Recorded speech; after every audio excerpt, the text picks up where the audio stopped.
Phase 3 of WoW Classic Anniversary, it's almost here. In the Ultimate Prep Guide, we're going to cover everything you need to know to dominate the raid. After all, there is absolutely no reason why Blackwing Lair can't be your phase. From essential attunements and gear optimizations to must-have consumes and PvP tips too, we've got you covered. Don't miss out on these crucial tips to get ahead. Chapter 1. Essential items and attunements 2. So the first and most important thing you need to do heading into Phase 3, you've got to get yourself an Onyxia Scale Cloak. You really just can't raid Blackwing Lair without your Onyxia Scale Cloak, because you'll get one-shot by Nefarian. Of course, you could buy one of these on the auction house, but the real pros, they're crafting these for their guildies. They're even selling them for profit too. You learn the recipe as the leatherworker from turning in the Onyxia head, and you get a follow-up quest. And of course, the scales are skinned directly from Onyxia, so if you act fast, there really is a gold rush of profit. Second, you're going to need your Blackwing Lair attunement. Otherwise, your raid's gonna start, you're gonna be stuck outside the raid. This has happened to me before, it is a nightmare. To attune, all you're gonna have to do is kill the Scarshield Quartermaster, and you're just gonna be looting his Blackhand's command notes. Then you just have to do a full Upper Blackrock Spire run. At the very end of the run, there's going to be an orb behind General Dracasath. You click that orb and you're attuned. Now, if you really want to make some insane profit heading into the raid, you can sell fully cleared Blackrock Spire IDs. People will pay a lot of money, 20, 30 gold, just to skip doing an Ubers. So have you gotten your cloak yet? Are you attuned yet? Let me know in the comments. Chapter 2. Gear Preparation. So now we need to switch gears to gear by getting as much pre-best as we can before Phase 3. I highly recommend using the document below the video with all the pre-best for every single class. For most classes, key pieces to prior before BWL. Your Tier 2 helmet from Onyxia, your Tier 2 legs from Ragnaros. There are also several very competitive pieces that you don't want to have to go back to get. Things like an Onyxia necklace, a Choker of the Fire Lord, Bone Reaver's Edge, Onslaught Girdle. Realistically though, with how fast the phases have been going, pretty much every guild is going to still be doing MC and BWL at the same time. So if you don't have full pre-biz yet, maybe you don't have to panic. So do you guys think they should increase the amount of drops in Molten Core? Or do you like how the loot feels rare, valuable, difficult to obtain? Chapter 3. Must-have consumables. So moving into consumables, BWL is really the phase where consumes start to matter big time. Ultimately, DPS is king in BWL. The more damage you deal, the less you have to worry about mechanics. Not every guild though does a lot of damage, so if your guild does less damage, definitely bring significantly more consumes, even things like repair bots too. Everybody should also be bringing a boon full of every single world buff, and also things like the Goblin Sapper charges, the Stratholme Holy Water, because these can significantly improve your outcome on hard fights like Nefarian. On the defensive side, you should also be bringing greater shadow protection for Nefarian, Juju Embers for Firemaw, and of course a huge stack of greater fire protection potions. Really, you can have a greater fire protection potion rolling the entire raid, and it's going to conserve your world buffs and really make the raid a lot safer. I'm also a huge fan of limited invulnerability potions in BWL. They weren't as required in MC, but in BWL, you pull thread on Veil or a trash pack, you can lip and instantly save yourself. Melee will also really want a stack of free action potions, because they're really great for fights like Razor Gore and for trash too. You should definitely check out my full consumable guide below the video. It's got some very good recommendations for every single role. Chapter 4. PvP Preparation Ranking for huge gear upgrades. We've also got to prepare for more PvP and new ranks and new gear as well.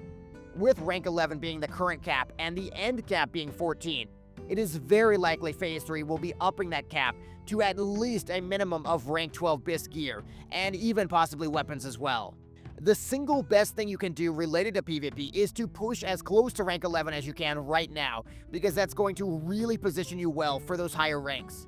I definitely recommend using the Ranker add-on, because this is going to track exactly how much honor you need to get per week, and it's going to give you some optional routes as well. Maybe you just want to stop at 12, or you just want to get to 10 for example. It can give you a route that will save you a lot of time. As for where to actually farm all this honor, I highly recommend Ultrac Valley Spam. It's still your best honor per hour, it's the easiest, it's the least effort by far. So if we end up getting that rank 14 cap, will you guys be pushing to rank 14? Because it's always been one of my favorite things to do, but it's just so time consuming. Chapter 5. Gear and Guild Optimization. So at this point, it is a very good idea to fully plan out your BIS gear for BWL using a guide or a website like 60 Upgrades. See, understanding exactly which pieces of gear are going to be the most contested, the trinkets, the Nefarian loot, it can really help you, especially if any of your runs use something like the soft reserve system, for example. This is also where your class Discord really comes into play, because you can ask a question like, what's the most contested piece of gear for my class? And that could really save you a lot of headaches in the future. Meanwhile, if you're not in a rock-solid guild that's clearing MC with ease, this is one of your best times to plan and fix that too. See, BWL has been historically far less puggable than Molten Core, so those days of just showing up to a raid and having a slot no problem, they might be over. I highly recommend using your server Discord. On the Nightslayer Discord, for example, I can see there's a 10 a.m. raid on Saturdays. It's got 1 hour clears. But maybe you really want to speedrun. There are these hyper-fast, sub-20-minute MC runs as well, and maybe that's the perfect guild heading into BWL. Chapter 6, The Golden Age of Alts. So one huge prep tip going into Phase 3, that's really bothering me at least, is that I have the same old character I've always had this whole time, and frankly I feel like I'm stagnating. One part of my Phase 3 prep I'd really recommend is looking at whether you're actually enjoying the class you're playing. Maybe it's time to reroll to a tank, for example. Main tank raids, really learn every mechanic, carry the raids. Or maybe you're looking at those warriors and you're saying, finally, this is the time to reroll and destroy the meters. Ultimately, this is the single best time to reroll. Everybody's doing MC and BWL, but most people won't need a lot of the MC gear, so you can get looted insanely fast. I'm just saying, if you feel stuck, don't feel that way. This is the best time to get out of your comfort zone and play something new for once. If you've decided to reroll in Phase 3, let me know in the comments. I would love to hear some motivational, inspirational stories. So to recap exactly what you need to do heading into Phase 3, you've got to get your Onyxia Scale Cloak. You're gonna die to Nefarian otherwise. Then you've also got to get your Attunement, otherwise you'll be stuck outside the raid the whole time. You've also got to optimize your enchants, your gear, your pre-bis, and make those bis lists as well. Then don't forget to stock up on essential consumes, because BWL churns through them much faster than MC. You've also got to start preparing for the new reality, where the raids are less puggable, and you're most likely going to have to join a serious guild. I'd also recommend really pushing to rank 11 if you can, assuming that there's going to be new PvP ranks coming up. Ultimately, Phase 3 is packed with new challenges, new opportunities, and really, preparation is the key to success. Phase 3 is the golden phase of Classic, and every decision you make right now has huge stakes for the rest of the game. Make them count. If you found this guide helpful, definitely smash that like button and subscribe for more in-depth Classic WoW content coming in the future.